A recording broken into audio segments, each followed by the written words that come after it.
first vlog of Frankie's First Foods.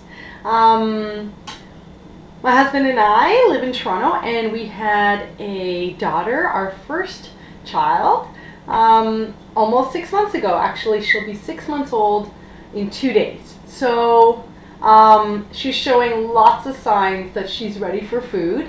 6 months is a really good time to start to introduce foods to your baby, and given that she's showing many signs that she's eager, reaching for foods and reaching for, you know, what Steve and I are eating or drinking, are definitely clear signs that she's ready. Also, that she's almost able to sit up on her own is a very good sign, and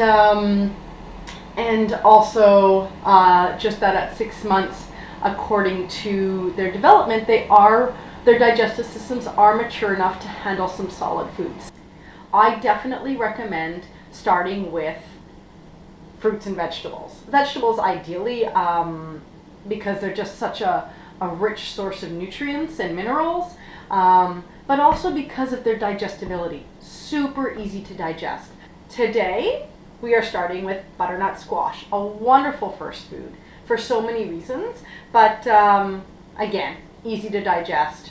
That's what I'm mainly concerned about, because I am exclusively breastfeeding.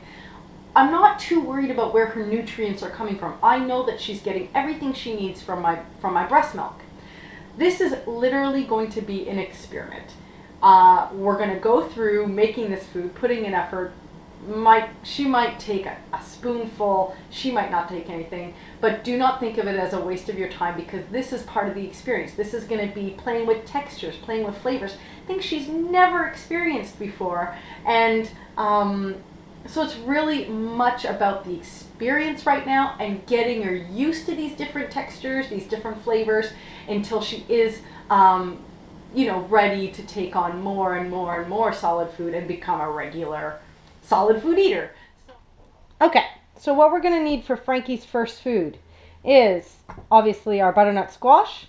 You need a sharp knife, and you need peelers. I have two because I actually don't know which one will work better. So plan is peel, chop into small pieces. We're going to put it in our steamer and steam the butternut squash. So here we go.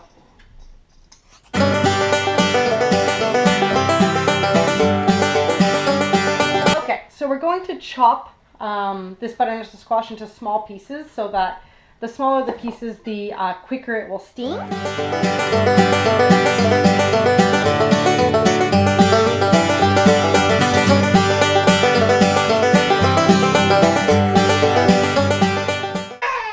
Okay, so I wanted to continue with the butternut squash, but Frankie, she doesn't really want to stay in the exerciser. She's not very happy. So, this is life of a mom, right? This is what happens. So, I think what I'm going to try to do is I'm going to put her in the carrier, and we'll try to do this, because this is what you might have to do at home, and I'll show you that it's still possible. I want to make this realistic. I want to make this something that you can relate to, and realize that, you don't always have that hour to do this. I think honestly, once you get the hang of it, you can get this done in half an hour. But even getting half an hour to yourself to do one task, impossible, right? So that's life. So we're gonna just go with the flow, and I'm gonna keep chopping this butternut squash.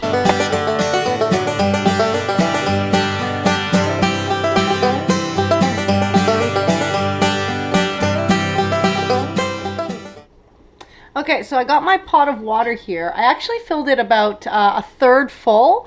Probably more than you need to, but it might be steaming for quite a while, and the last thing you want is to run out of water. So I'm going to put my butternut squash. There's quite a bit here, like I mentioned before.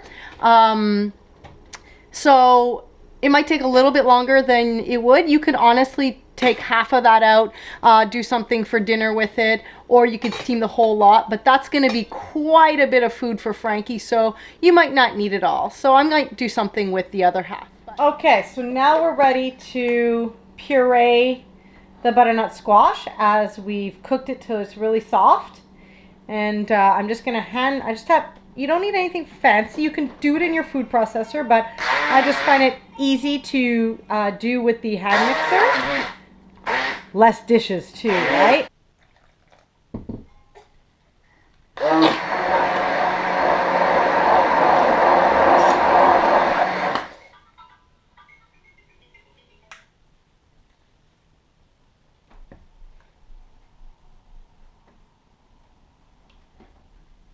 So that's a good consistency. See how it's coming right off?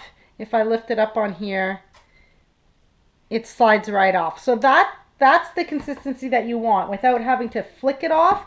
It's really nice and smooth. There's no chunks and no worries about any choking hazards in there. So I really like the Boone spoon. It's called the Squirt. So the Squirt is, again, BPA free, dishwasher safe.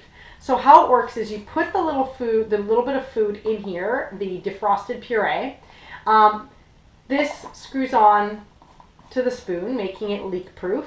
And there's a little hole here. So this is also really wonderful to know. The food should flow easily through the little hole when you squeeze it.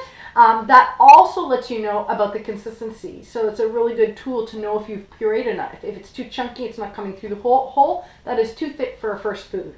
So I'm gonna try this for the first Frankie's first mouthful. It's super clean. You don't need a bowl. Really good. There's a cap that comes with it. I don't know where I put it right now, but throw it in your diaper bag when you leave the house in the morning, and then you have the lunch. So you have the bowl, the spoon, and the food all in one, which is wonderful. So I'm going to use that for her first food, but honestly, any normal bowl, I'm not letting her hold the bowl, so I'm just going to use something that I know is safe and not plastic, and I have my little bamboo spoon for her. So that's also another option. So our next step is Frankie's going to try some food. Woo! Are we ready? Let's try it. So we got the spoon. See how it's coming out of the spoon? I just got to give a little squeeze. And here we go. See, she's reaching for it. That's like, and get another sign. Hey, I'm going to try this now. Try this. She thinks she's trying to eat her hand at the same time. Here. Whoa, you got a taste of it. What do you think? Oh, I think she likes it. Do you like it?